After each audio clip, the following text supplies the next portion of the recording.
ক্ষমতা চিরস্থায়ী করতে শেখ হাসিনা স্বৈর শাসন বিচার বিভাগ সহ দেশের সব প্রতিষ্ঠান ধ্বংস করে দিয়েছে বলে মন্তব্য করেছেন প্রধান উপদেষ্টা ডক্টর মোহাম্মদ ইউনূস। দায়িত্ব নেওয়ার পর রাজধানীতে প্রথমবারের মতো কূটনীতিকদের সঙ্গে মতবিনিময়কালে তিনি বলেন, সুষ্ঠু, অবাধ ও গ্রহণযোগ্য নির্বাচনের আগে সরকারি প্রতিষ্ঠানগুলোর সংস্কার ও পুনর্গঠন করতে চায় সরকার। মুনির রহমানের রিপোর্ট। শপথ নেওয়ার 10 দিনের মাথায় বিভিন্ন দেশের হাইকমিশনার, রাষ্ট্রদূত, জাতিসংঘ সহ আন্তর্জাতিক সংস্থার প্রধানদের সামনে দেশের সাম্প্রতিক চিত্র তুলে ধরলেন অন্তর্বর্তী সরকারের প্রধান উপদেষ্টা ডক্টর মোহাম্মদ ইউনূস। হোটেল ইন্টারকন্টিনেন্টালে এ অনুষ্ঠানে উপস্থিত ছিলেন অর্ধশতাধিক কূটনীতিক। এতে কোটা সংস্কারের দাবিতে বৈষম্য বিরোধী ছাত্র আন্দোলনকে ৭১-এর পর দ্বিতীয় গণ অভ্যুত্থান বলে উল্লেখ করেন তিনি। আন্দোলনে আহত শিক্ষার্থী, সাধারণ মানুষের বর্ণনা দিতে গিয়ে আবেগপ্রবণ হয়ে পড়েন doctor Yunus.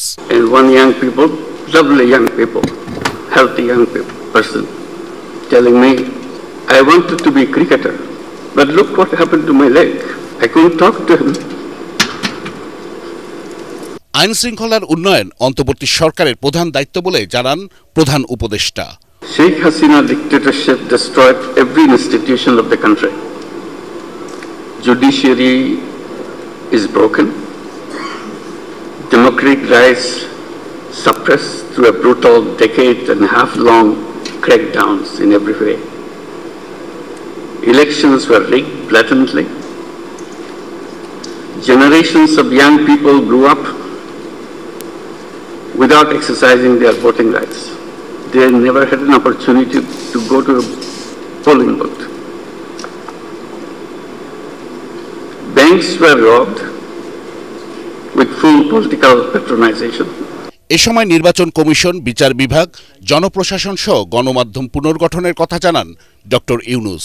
We will hold a free and fair participatory election as soon as we can complete our mandate to carry out the vital reforms in our election commission, judiciary, civil administration, security forces, and media.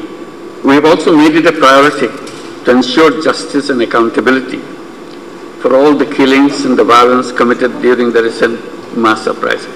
We want an impartial and internationally credible investigation into the massacre and the subsequent due judicial process. দেশের অর্থনৈতিক উন্নয়নে বাণিজ্য ও বিনিয়োগ অংশীদারদের বন্ধুত্ব ও সহযোগিতা প্রত্যাশা করেন doctor Yunus. I seek your friendship and support. দারিদ্র্যমুক্ত উন্নত নতুন বাংলাদেশ গড়তে সুযোগ সৃষ্টির কথা জানান প্রধান উপদেষ্টা। পরে এ বিষয়ে গণমাধ্যমকে আনুষ্ঠানিক ব্রিফ করেন প্রধান উপদেষ্টার প্রেস সচিব শফিকুল আলম। মনির রহমান, এটিএন বাংলা, ঢাকা।